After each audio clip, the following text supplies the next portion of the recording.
कहानी का नाम पिता का सपना। कहानी शुरू होती है।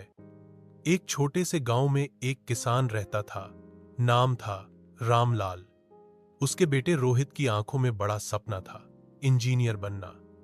मगर रामलाल की हालत इतनी खराब थी कि घर का खर्च ही मुश्किल से चलता था। फिर भी उसने अपनी पूरी कमाई बेटे की पढ़ाई में लगा दी। रामलाल रोज सुबह 4 बजे उठकर खेत में काम करता, दोपहर में मजदूरी करता और शाम को घर लौटकर थका हारा अपने बेटे के होमवर्क में मदद करता। उसका बस एक ही सपना था, रोहित बड़ा आदमी बने, ताकि उसे वो संघर्ष न देखना पड़े जो उसने झेला था। Mid part turning point.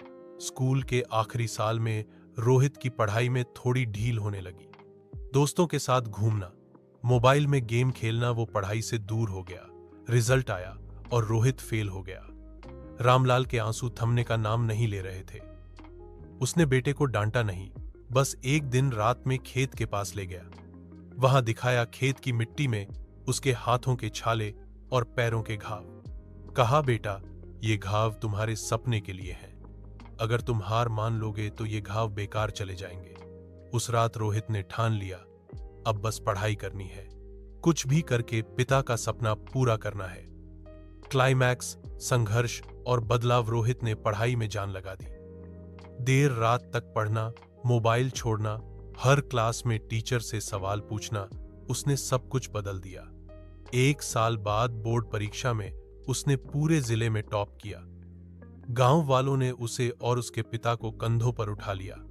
पहली बार रामलाल की आंखों में खुशी के आंसू थे। एंडिंग भावुक और प्रेरणादायक। 3 साल बाद रोहित इंजीनियर बनकर बड़ी कंपनी में नौकरी करने लगा। अपने पहले महीने की सैलरी से उसने पिता को एक नया ट्रैक्टर गिफ्ट किया। उस दिन रामलाल ने बेटे को गले लगाकर कहा, मेरा सपना तुमने पूरा कर दिया बेटा। अब ये खेत भी मुस्कुरा रहे हैं। ही थे सीख मोरल। मां, बाप के सपनों को समझो, उनकी मेहनत बेकार मत जाने दो। संघर्ष कितना भी बड़ा क्यों न हो, मेहनत और लगन से हर सपना सच हो सकता है। हार मानने वाला कभी जीत नहीं सकता और जीतने वाला कभी हार नहीं मानता।